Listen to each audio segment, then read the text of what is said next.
Salut les Waterfist, on se retrouve pour notre pronostic du quintet du vendredi 16 décembre 2022, départ à 20h15 sur l'hippodrome de Vincennes. R1C8, prix de Tourcoing, une course d'athlée évidemment, 57 000 euros d'allocation, 2850 mètres à parcourir pour les 16 partants âgés de 7 à 9 ans, piste en mâche fer, on est à Vincennes, corde à gauche. En complément d'information, c'est donc une course pour les 7, 8 et 9 ans, n'ayant pas gagné 305 000 euros, avec un recul à 25 mètres pour ceux ayant gagné 146 000 euros et plus.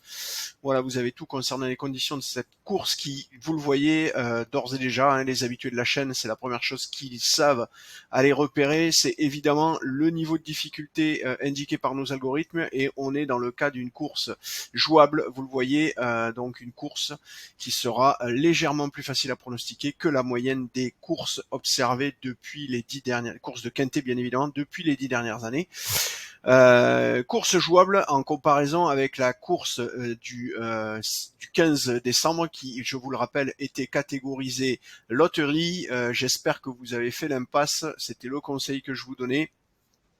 Et effectivement, on a eu un quintet qui rapportait 45 000 euros. Alors c'est pas non plus exceptionnel, mais c'est quand même déjà fort bien. Et effectivement, le numéro 6 qui remporte la course, qui faisait partie de notre sélection de 8, mais qui était quand même très très loin au fond de notre sélection, est venu jouer les perturbateurs. Voilà. Écoutez, on va se concentrer sur ce quintet de vendredi. Donc vendredi, départ à 20h15 sur l'hippodrome de Vincennes. On va aller tout de suite voir la sélection effectuée par nos algorithmes. 8 chevaux, je vous le rappelle. Sélection qui peut être amenée à être recalculée jusqu'à 10 minutes avant le départ de la course. Donc il y aura un recalcul habituel durant la nuit et il y en aura certainement un voire deux demain dans la journée, notamment pour prendre en compte les évolutions de la météo, les non partants, les changements de jockey, etc. Toutes ces informations qui peuvent venir altérer le déroulement de la course et perturber les chevaux et donc les classements. Allez, on va aller tout de suite voir donc cette sélection comme je vous le disais. Le premier cheval, c'est celui qui sera monté par Éric Raffin, c'est Erolina, le numéro 13.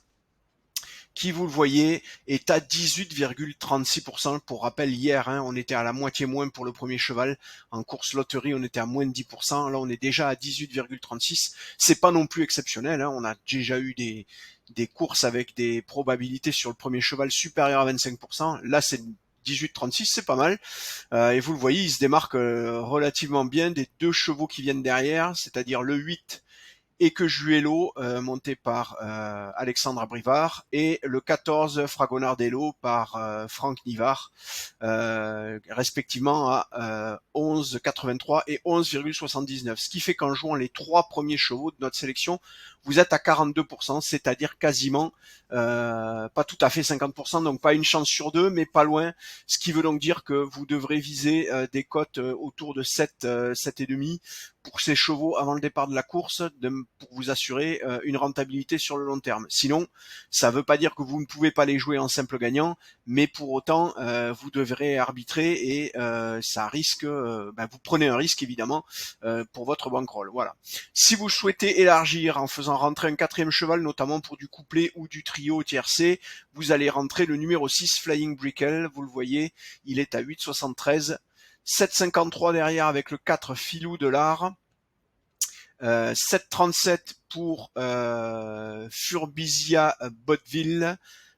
Et le 1 Fonzi Deripré est à 5,58. Il me manque le dernier cheval de notre sélection, c'est le 16 Flowerball qui est à 5,58 ex aequo, donc avec Fonzi Deripré, vous le voyez.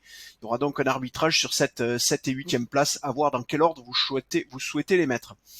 5,58 pour le dernier cheval, 18,36, vous voyez, on a quand même 13% d'amplitude sur laquelle sont répartis ces 8 chevaux.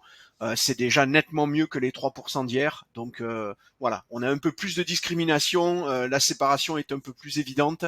On voit quand même qu'on a un groupe de 3 chevaux qui fait quand même un bel écart avec le reste des chevaux. Donc certainement des chevaux qui vous serviront de base. Allez, je vous répète notre sélection. Le 13, le 8, le 14, le 6, le 4, le 3, le 1 et le 16. Encore une fois, 13, 8, 14, 6, 4, 3, 1 et 16. Voilà, je vous ai tout dit. Je vous souhaite une belle journée, de bons jeux et je vous dis à demain. Ciao, ciao.